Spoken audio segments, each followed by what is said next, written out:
Do you want to know how to make an amazing handheld Tesla coil? Me too! To be honest, I haven't a clue, and that's why I've embarked on this series of videos, trying to sort of zone in on the perfect design. I will be sharing all of my files and schematics at the end of the series when we've settled on something that's really cool. In the last one, I made this weird shaped primary coil, dissolving the surface of the plastic, the dichloromethane. Completely unique, unless you count the one built by the person I borrowed it off, Lone Oceans. You wouldn't steal a handbag. No, but if I knew how to and I thought it was cool, then I probably would copy it. Something most certainly not copied was my winding rig, which was made mostly of stuff I had lying about. A cork sanding block, bit of wood. But then things took a turn for the dark when Uncle Dave, overcome by glue fumes, not entirely convinced it's quite as toxic as people, collapsed and unalived. According to our brave commenter, these gloves, next to useless against dichloromethane. I'm not even sure they should sell this so any idiot could... Oh, they don't. Well, there's a lesson in that, and I've certainly learned mine. Coming up in this episode... Spill the dichloromethane. Hello mate, it's your Uncle Dave here. Right, so the solvent should have evaporated now, which means it'll be glued together, which means that we can put it onto this. And I've got my foot pedal down there, foot pedal there. Okay. The end with the wire on it, slide up. That's it. So we need to turn this down a lot. Oh, it's already nearly gone wrong. Okay, I need to put my voltmeter to there so that I can find the middle point because I can't remember which way to turn it. That's it. Oh, beautiful. Right, we're all set. I need to have a cup of tea, I think. And so, once again, we find ourselves here at the coalface of Tesla coiling. The actual secondary coil winding moment. Now you may remember that the last time I did this, oh my gosh, I've been going for about 2 hours. Was this a good idea? Everything went very smoothly. This is going to take quite a long time. And it was a calm and relaxing experience. I'm absolutely exhausted. I had a snap. I'm not going back. It's not fun. There is no going back. Which I shall treasure the memory of. This is not a fun part of making a Tesla coil. But this time, I haven't got black clouds of smoke coming out of the back of my drill, because I don't have a drill. I've got an industrial servo. I've got my foot pedal. I can put both my hands on the coil at the same time. I think that's going to be a real game changer, because we really want to feel those fiddly fingers on the wire. I'm going to put on some music, and I'm going to have plenty of cups of tea, and what was it Mac Miller said? Self-care. Self-care. That's what I'm going to do. I'm thinking right.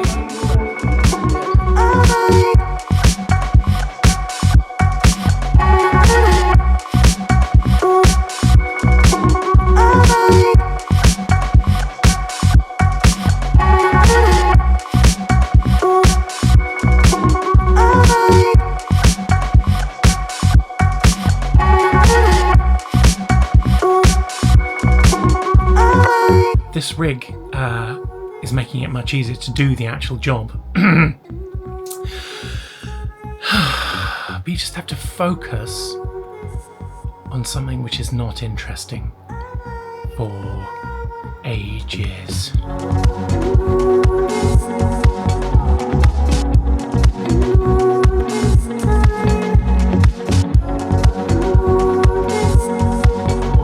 If you'd like to see how thin this wire is, then look at it against my little finger. It's pretty thin.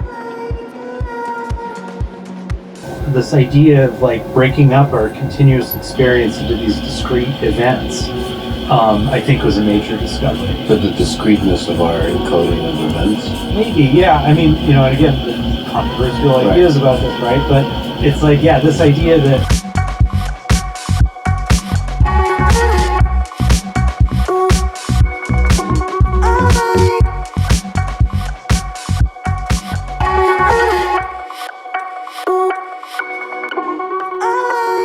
actually, it's going okay. It's going okay. Started just after lunch, and it's now 5, and I've done 36.52, a bit over halfway. How do I feel about that? It's a kind of weird focus where you don't have to think. You want to focus with no thought, kind of meditatively. I think about 3 hours. Like, I don't know, I haven't watched any other Tesla coiling videos. How long do other people take? Am I just really slow? It's hard to keep the tension out of your body when you're like trying to keep your finger in just the right place. And you can feel all your muscles getting tired because of your... So you've just got to go, like jellyfish it, you know.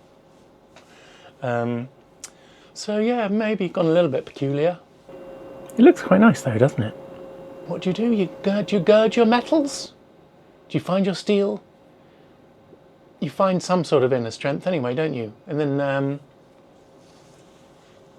you summon it, and then you carry on putting a thin wire around a 3D printed pipe.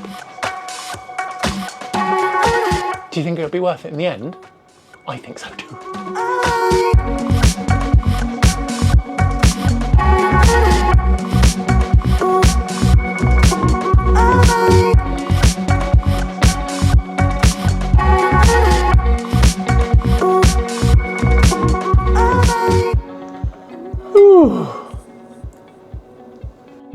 ~7 now, so a long time with pretty much no breaks.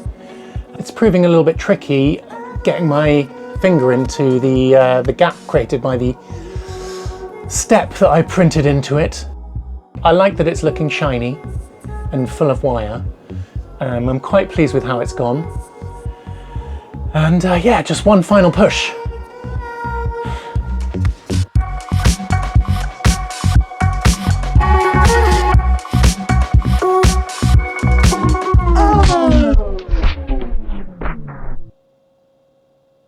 Just in the final furlong, when everything was going kind of well, it was getting tricky towards that end part with the with that annoying ridge that I put in there, but that just became a nightmare.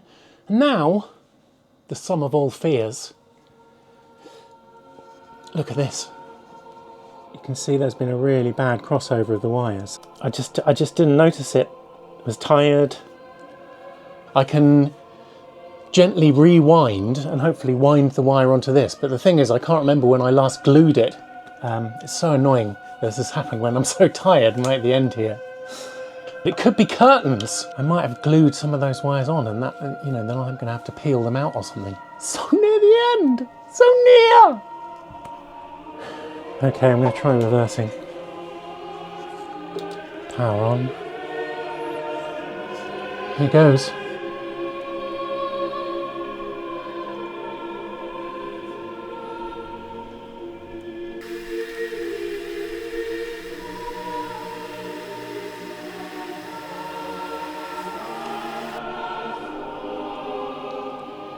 It came out. Came out. It was that little kinky bit. That's what it was, but that's popped out now. So I think just take it really slow on this last part. Just get these last few turns on, and if it seems impossible, just sort of stop. That was it.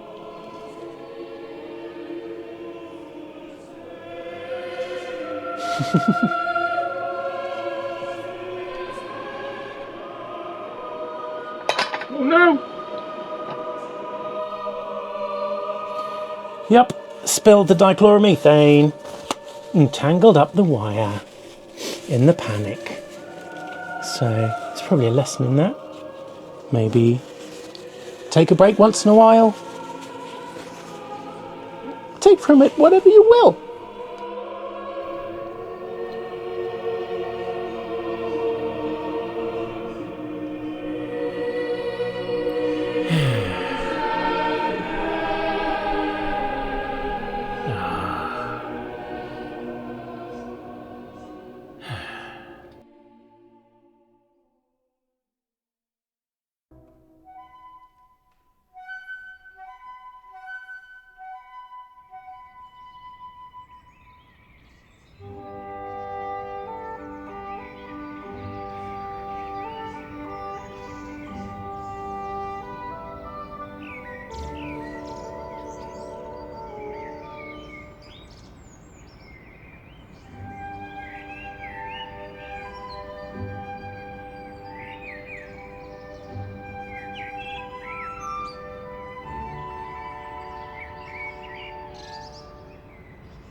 So now, just got to connect the wire, rough it up a bit.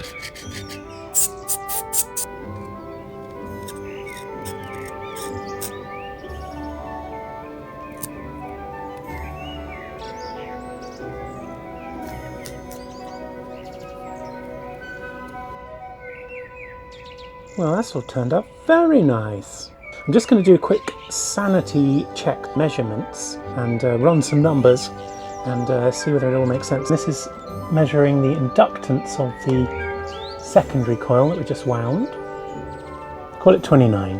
And let's do the same with the primary coil. So it's 65.42 microhenries.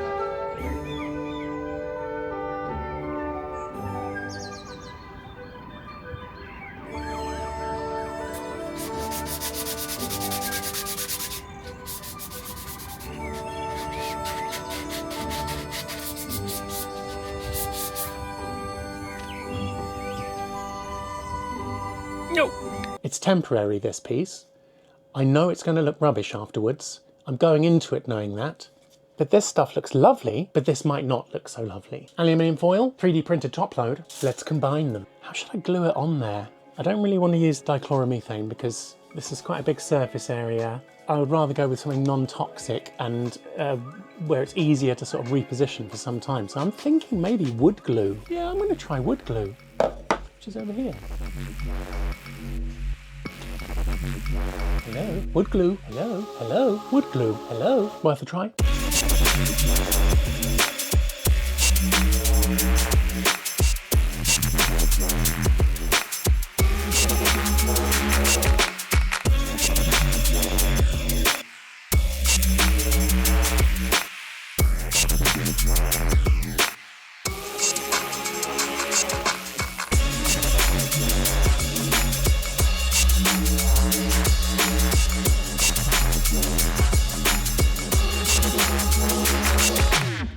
Never in my wildest dreams did I think it was going to look this bad. A gluey nightmare. But it should work, I suppose. And yeah, I'm going to let the glue dry a bit. Give it a clean up. Maybe it'll not look so bad after that. Smoothed out okay, and it is only temporary. Let's not forget that. Yeah, added this spiky bit on the top. The way I see it, at this point in the video, we've got three options. Option number one, we just end it here on some nice shots of this completed coil. Not very satisfying. Option number two, we try and power it up using the same circuitry as the small coil before, but it's not really suitable for it. Option number three, question mark. Now, obviously, I'm not going to end it on just the coil because we have to have some sparks. So let's just explore number two. Try and run it with the old coil driver that we made for the little tiny coil, which is totally not designed for this kind of QCW coil. We are drawing something off it. Not very spectacular. If this can set this wooden splint on fire... No, I don't like the way this is going. Then we'll call the episode done, and you promise to come back next time, and I'm going to make an amazing control system for this that's actually going to make it do something spectacular. Way more than this. This is how I was actually going to end the video. So yeah, if it sets the splint on fire... Like some kind of... Yes. Cretinous... Yes. Magician. Oh. So that leaves option number three, question mark, which I suppose would be build the control system, which is actually what I'm going to do in the next video, which is very complicated. I haven't got time to build it now. But maybe there is a way to feed energy into the spark just right. Remember what Steve Ward said when he first invented the QCW? The key is to have a power supply that can ramp from a very low voltage up to a very high voltage. You ramp the voltage up. You start with a short spark and then it kind of builds and builds and builds the length of the spark over a pulse that is ramped. So what we need is a simpler to access source of ramps. There is a very nearby source of ramps, 240 volts, 50 hertz electricity coming out of the mains. Doesn't sound right, does it? But bear with me. One pulse width, adjustable. Ooh. If you look at the shape of the AC sine wave, just on that up bit, when it passes 0, there is a slope. Matched with the upslope of the AC signal. Would that not give us a high voltage ramp? Well, spoilers, yes it will, and it's possible to do it. It's called a Staccato QCW coil. It's much simpler and less impressive than what we're going to end up with. So here's the Staccato interrupter part. I stole the whole design off LabCoatz, and I think, to be fair, he stole the whole design off someone before. Everyone's added their little bit or taken something away. Yeah. So let's see how it works. Beautiful. All aligned with those upslopes. Up, zip, up, zip, up, zip. Well, going this way. Zip, zip. So it just switches the coil on the upslope of the AC. Perfect. So I've just soldered this full bridge rectifier onto the end of a mains cable, and I'm quite curious to see how much DC we're actually going to be dealing with here. Let's connect the multimeter. Plugging it in now. Blew the fuses. Yeah. Was that you? Yeah. That was in the video. I'm really sorry. Sorry, baby.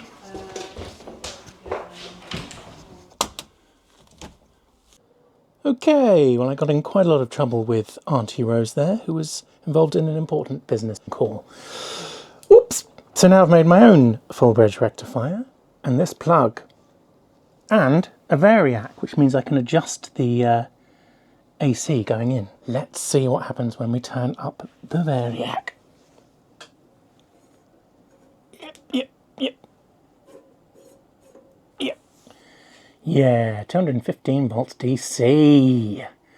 Rectifier works. We've got a whole new control system. But look what it took! Oh no. It's happened again. This is really bad. Really bad. Really bad. Alright, I have to tidy up before going any further. I can't take this kind of continued assault from the universe. I must have some sort of clarity of mind, and for me, that means clarity of room. According to Arthur Eddington, the law that entropy always increases holds, I think, the supreme position among the laws of nature.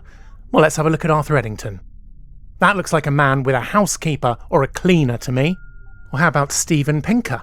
The ultimate purpose of life, mind, and human striving to deploy energy and information to fight back the tide of entropy and carve out our refuges of beneficial order.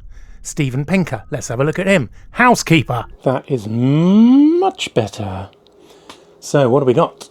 Right, we've got the coil. Whole new control system, thanks to LabCoatz et al. And you can see the interrupter pulses. Full bridge rectifier inside, zip tied it inside this plastic thing for safety because the mains is going in there, which is connected onto this variac here, which means I'll be able to adjust the DC thermal imaging camera just in case. Oh, there's one thing I forgot, which is quite cool. An earth wire which goes over here and there. Outside, it's connected onto the lightning conductor for the building, which is connected all the way down to the ground down there somewhere, very deep into London, and thence on the earth. You can't get more earth than earth. So everything is in place for another test, this time's at mains voltage. I can't think of anything that could go wrong.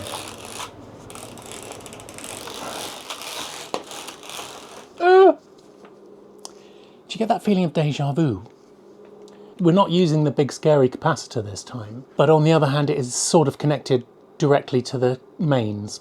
So, yeah, we've got the flashes. By turning the volts up. Wow. It wants to go. I'm trying to proceed with caution, but the excitement's getting the better of me a little bit. Very scary numbers off the voltmeter there. What to do? It's a sort of game of chess. Me versus whatever wants to rob me of my expensive components and turn them into smoke and maybe blow fragments of MOSFET into my eyeballs.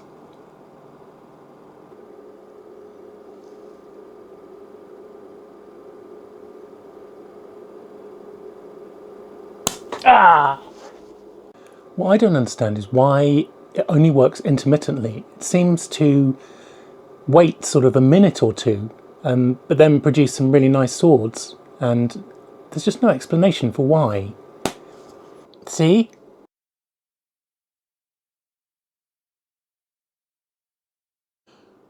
Okay, let's try it with some primary feedback.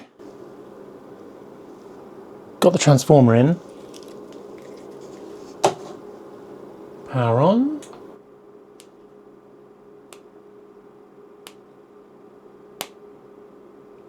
Ooh.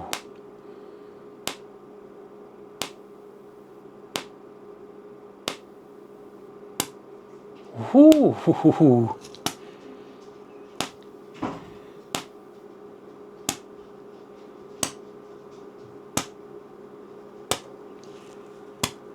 It's working. Nice. What a result.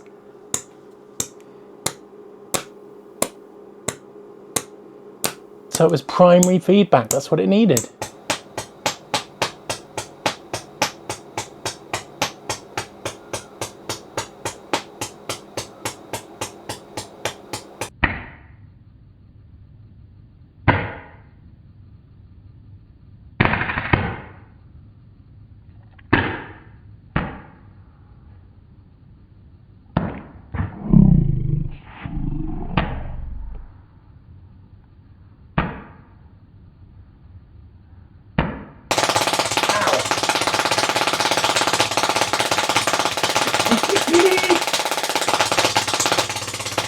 Absolutely crazy!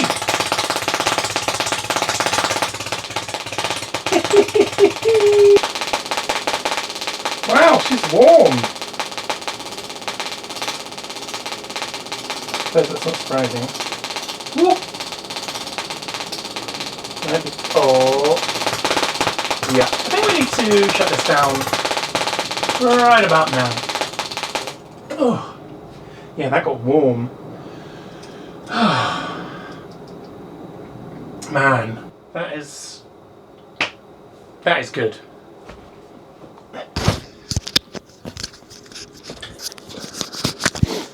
Absolutely over the moon with how that's turned out.